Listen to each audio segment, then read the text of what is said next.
Today is December 10th, and many people are curious about the criminal trial judgment for Lee Seung-yeon or Philip Lee, and the presiding judge rendered a verdict of imprisonment for 3 years and a suspension for 4 years.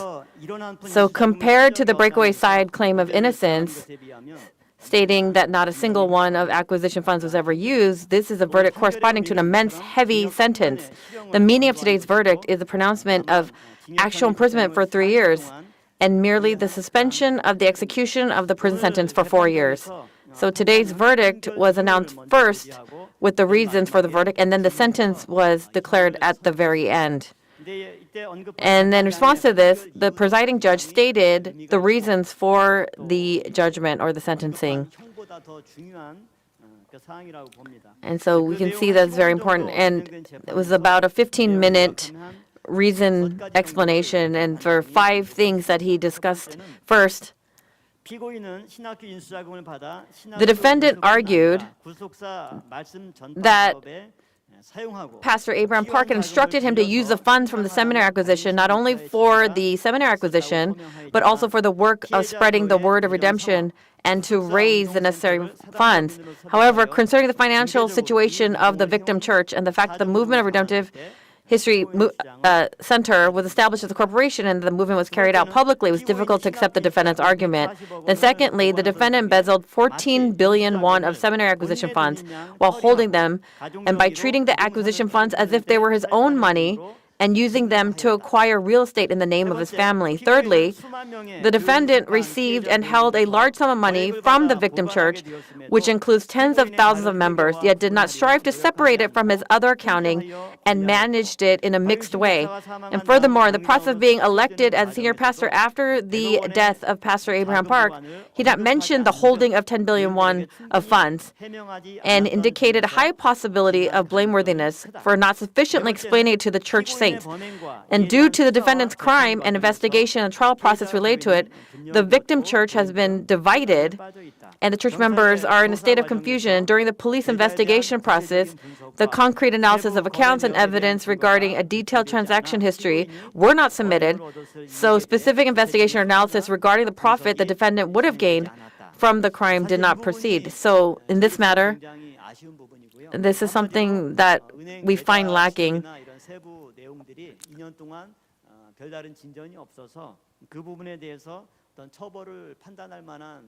They could not find the evidence to make a decision regarding his funds in this way. And so whether it's in this adjudication or other ways, and though we had to investigate it ourselves, from the prosecution stance or the police, they did not do that investigation.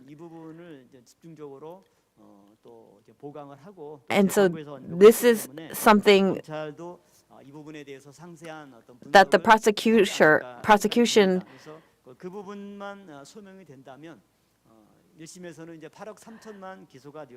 and though there's other money that was not being discussed, there's an opportunity to appeal. And so for an even greater punishment later on. And then fifthly, in light of the circumstances leading to the crime and the content of the crime, the nature of the offense is very bad. However, judging the defendant being a first-time offender and having no other criminal history as favorable circumstances, this court decided the sentence of imprisonment for 3 years, which is suspended for 4 years. And so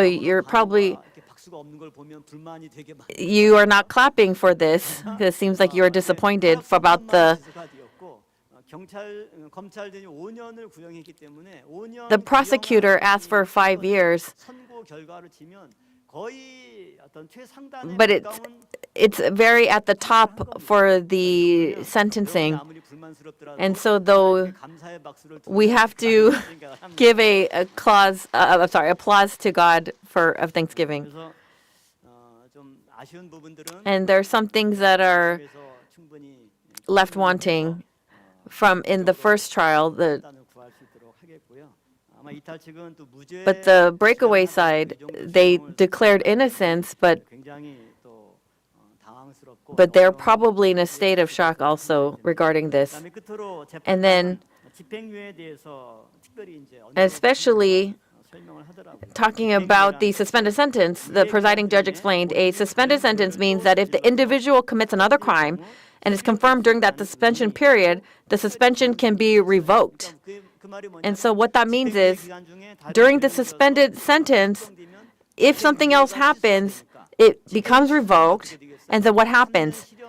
Then his actual imprisonment begins, the 3-year imprisonment. And so he concluded the trial with the request saying, since you stated in your final argument that you will bear all responsibility, I really hope you deal with this. And so there are other things that that he's on trial for. And so we see that also says, because you stated the final argument that you will bear all responsibility, the judge said, I hope you will wisely deal with the divided state of this church and contribute to resolving this issue. And this is what the trial judge stated. And so when we think about the suffering of the church that endured during this time, the pronouncement of this level sentence seems insufficient. So, however, we will clarify the deficiencies in the appellate trial and ensure proper punishment is received. And so we want to take this opportunity to express our gratitude to the elders of the Legal Affairs Committee. They put aside their livelihoods and worked hard during this trial process, and then striving with the lawyers to prove the criminal acts to the maximum extent. And so I would like to express our gratitude once again. And so now that the trial has ended and the second trial and numerous other trials are in progress, it's a situation where we cannot be complacent. So we ask for continuous prayers of the congregation so the church can find a favorable position in all the lawsuits progressing against the breakaway side, as well in the trial and investigation status regarding Philip Lee. Thank you.